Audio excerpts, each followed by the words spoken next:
www.congotopnews.com. Mes chers compatriotes, il y a 18 ans, presque jour pour jour, par la grâce du Très-Haut, et suite à un malheureux concours de circonstances, j'accédais à la magistrature suprême dans un contexte marqué par des défis aussi nombreux que graves, et par l'incertitude quant à la survie de notre pays en tant que nation et en tant qu'État. Miné par une activité économique déclinante, une inflation galopante et une dette extérieure insoutenable, ravagé par des conflits armés aux conséquences incommensurables et divisé en autant de principautés qu'il y avait des chefs de guerre, la République démocratique du Congo, notre pays,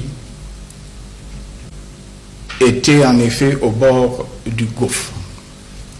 Il fallait en urgence une thérapie de choc pour arrêter sa descente aux enfers et créer les conditions d'un sursaut salutaire.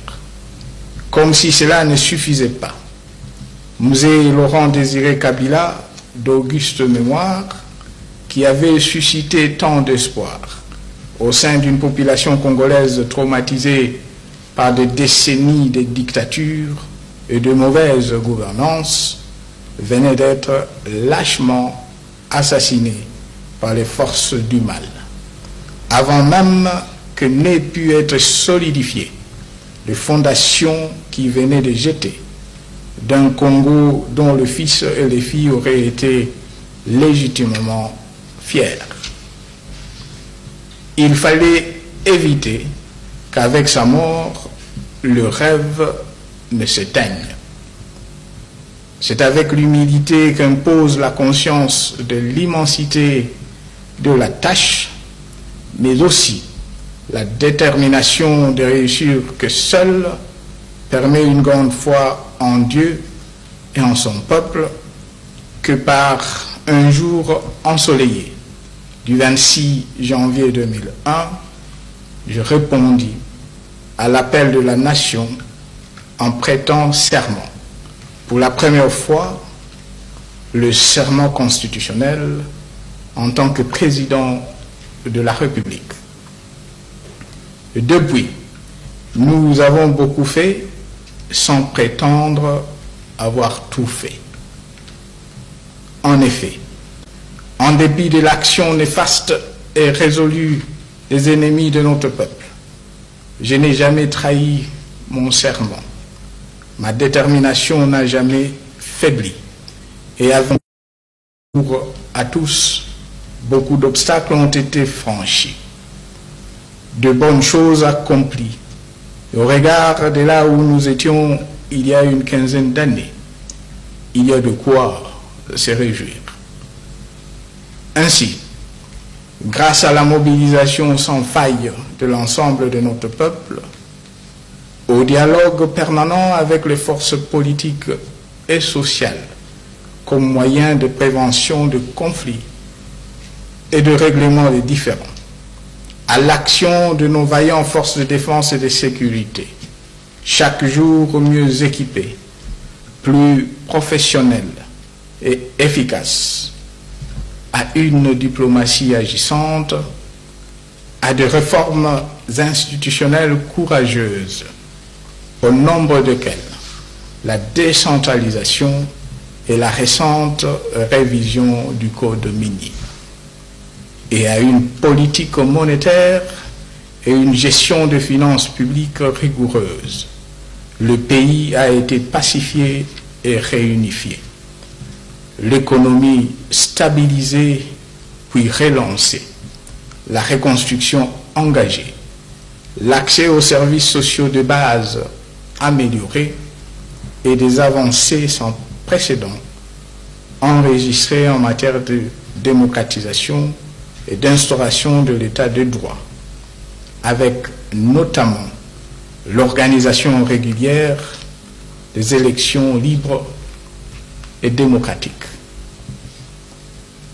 La crise de légitimité né de la révocation en 1960, suivi de l'assassinat en janvier 1961 de notre héros national Patrice Emery Lumumba, a ainsi été résorbé grâce à notre action et sous notre leadership. Et le pouvoir a été effectivement rendu au peuple congolais, son dépositaire naturel. Mes chers compatriotes, le 30 décembre dernier, vous avez, pour la 3e fois consécutive, été aux urnes pour élire le président de la République et les députés nationaux, et pour la 2e fois, choisir vos représentants dans les assemblées provinciales. Grâce à votre maturité, les élections se sont déroulées dans le calme, ce dont je vous félicite. Et une première de taille, elles ont été intégralement financées, comme je l'avais promis, sur fonds propres du gouvernement de la République. La souveraineté nationale, l'indépendance de notre pays et la dignité de notre peuple n'ont pas de prix. Elles ont été réaffirmées. C'est un véritable motif de fierté. Elles doivent continuer à être défendues et sauvegardées, autant que doit l'être notre riche diversité culturelle. Ce principe et le respect constituent le fondement de notre nation et le ferment de notre vivre ensemble. Autant nos pères fondateurs et mes prédécesseurs me les ont légués, autant je les lègue à mon successeur. Il en va de la survie de notre pays et de la vitalité de notre peuple. Bien plus, et chose inédite dans l'histoire de notre pays, qui en fait un pionnier en la matière dans la sous-région de l'Afrique centrale. Les scrutins du 30 décembre ont, comme je m'y étais engagé, ouvert la voie à un transfert pacifique et civilisé de pouvoir entre un chef d'État élu sortant et un chef d'État élu entrant. Rêve devenu réalité. Un pari de plus gagné. Il en est en outre symptomatique de la cristallisation croissante de la culture démocratique dans notre pays, que l'heureux élu, bénéficiaire de cette alternance historique au sommet de l'État, est issu de l'opposition.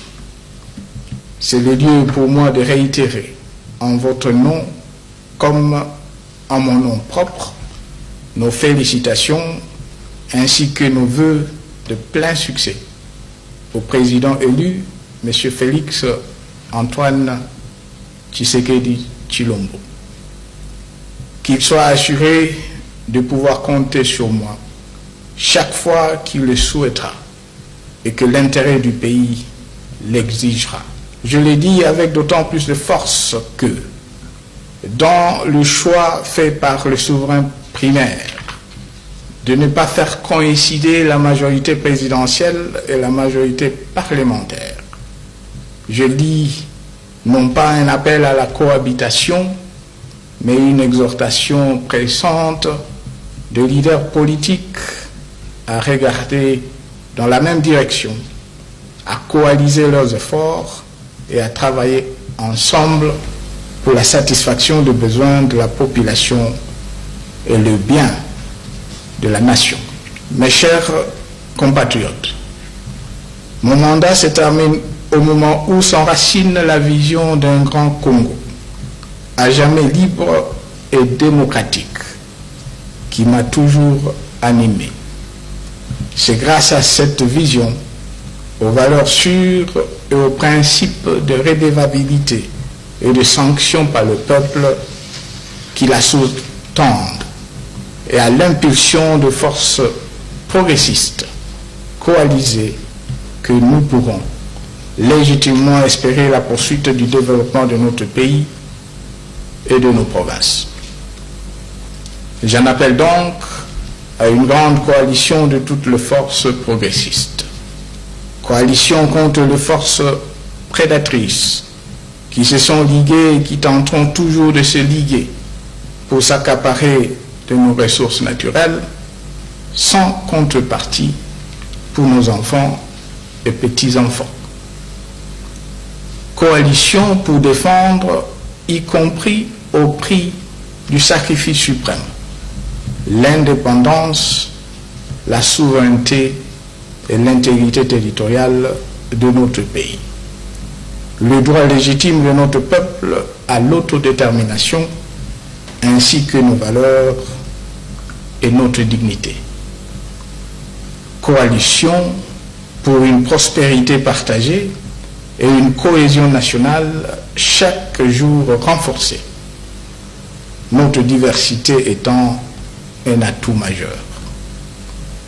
Coalition enfin pour parfaire les chantiers en cours et pour en ouvrir d'autres, plus ambitieux encore dans les domaines des infrastructures, du développement agricole, de transformation locale de nos ressources naturelles, de renforcement de notre leadership sur le continent, autant que sur le marché mondial des minéraux stratégiques.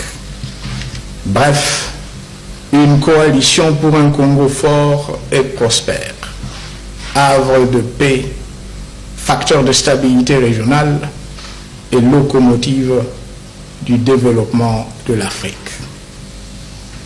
Mes chers compatriotes, la liberté, la démocratie, le bien-être et le développement sont des quêtes permanentes.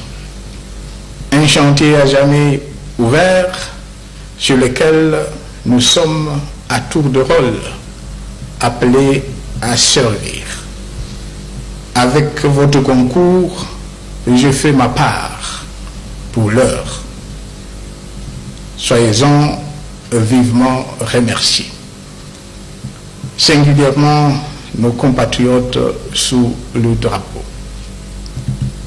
Respectueux de la Constitution, je vais demain passer la main sans regret ni remords, car en dépit des imperfections dues à toute œuvre humaine, le Congo revient de loin et repose sur des bases solides aujourd'hui, mais plutôt avec de vœux sincères, d'ardentes prières à celui qui, désormais, aura la charge de la nation.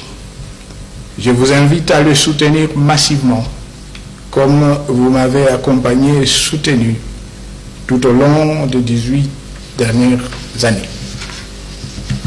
Cet appel s'adresse particulièrement à notre jeunesse, avenir du pays.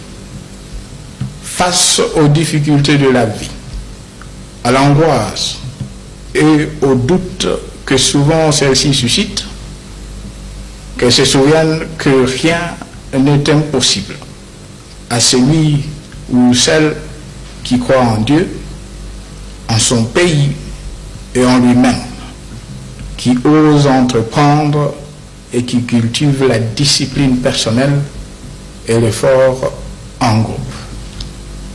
En témoigne le jeune homme assermenté le 26 janvier 2001, aujourd'hui grisonnant.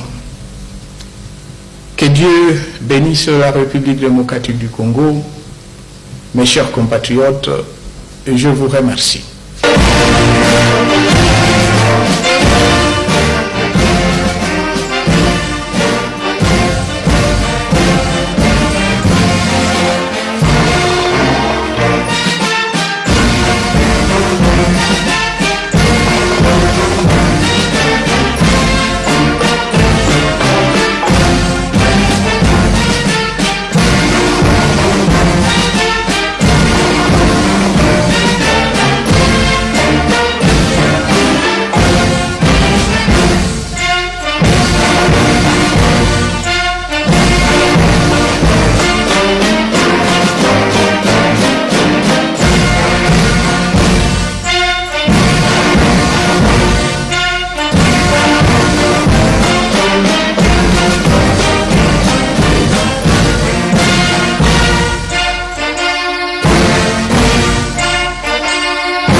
www.congotopnews.com.